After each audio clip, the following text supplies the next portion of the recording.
झारखंड में एक मंदिर है जहाँ मूर्तियां आपस में रात को बात करती हैं।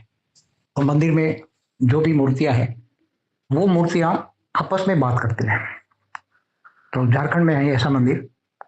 तो ये मूर्तियां आपस में कैसे बात करेगी वो बात समझाता हूँ। और वो आवाज, बात करने वाला आवाज, साइंस वालों ने वहां साधन रखे तो उसका आवाज भी रिकॉर्ड हुआ अपनी मतलब झारखंड वाली भाषा में। वो मूर्तियां जो देवी देवता वाली होगी, आत्माएं, जिन जिन की मूर्तियां हैं वो उनके जो आकारी रूप होते हैं, जो भी देवी देवताओं की मूर्तियां होती हैं उनके आकारी रूप होते हैं। वो आकारी रूप ही वो मूर्तियों में प्रवेश करके वो बात करते हैं। तो लगता है कि मूर्तियां बात कर रही हैं मगर वो आकारी रूप होते हैं देवी देवताओं के। वो आकारी रूप प्रवेश करते, वो बात करते हैं। और बात करते हैं तो फिर थोड़ा आवाज तो आता ही है, थोड़ा संकल्पों का।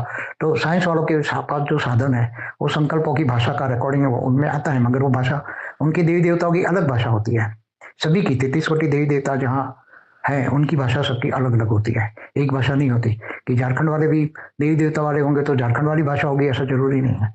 जो देवी देवता जहाँ उनको लास्ट में वो साकारी रूप में वो भी मनुष्य रूप में आए होंगे वो देवी देवता, तब उसकी मूर्तियां बनी है ना। साकार में जब आए हैं पहले, चाहे लाखों साल करोड़ों साल पहले आए और उनकी मूर्तियां बनी है, तो साकार में आए हैं तब मूर्तियां बनी है। चाहे उसके ग्राम देवता हो, चाहे शहर के देवता हो, चाहे अलग अलग जो संस्कृति हुई इनको आधार से वो देवी देवता बनते हैं। तो ये सभी उनके हिसाब से उनकी भाषा भी होती है, अलग अलग बहुत होती है। 33 कोटि देवी देवताओं की जो साकार में मनुष्य रूप में आते हैं देवी देवता, फिर वो अपनी भाषा लास्ट में अडप्ट करते हैं तो वो भी भूल जाते हैं। फिर ओरिजिनल वो ऊपर के लोक में भी जाते हैं तो वो वहां की भाषा होती है। जैसे ऊपर के लोक में, बुरु लोक में गांधर किन्नर यक्ष रहते हैं तो वो भी अलग अलग भाषाओं लेके धरती पर मनुष्य अवतार में आती है, तो उनकी भाषा अलग अलग होती है। मगर धरती की भाषा और उनकी भाषा में फर्क होता है, इसलिए मिक्स वाली भाषा अडॉप्ट करते हैं तो वो भाषाएं मिक्स हो जाती हैं। तो वो साइंस के साधन में रिकॉर्डिंग हुआ मगर वो भाषा समझ नहीं पाए। तो रिकॉर्डिंग कैसे हुआ, साइंस के साधन में रिकॉर्डिंग कैसे हुआ? तो वो मूर्तियां सूक्ष्म रूप में जो बात करती है तो हल्की से आवाज निकलती है संकल्पों में, संकल्पों में आवाज जो निकलती है वो रिकॉर्डिंग हो जाती है। इसलिए वो कोई बड़ी बात नहीं है। ऐसे अलग अलग मंदिरों में भी बहुत अनोखा होता है कि हर कोई मंदिरों में अलग अलग साक्षात्कार अलग अलग होता ही है।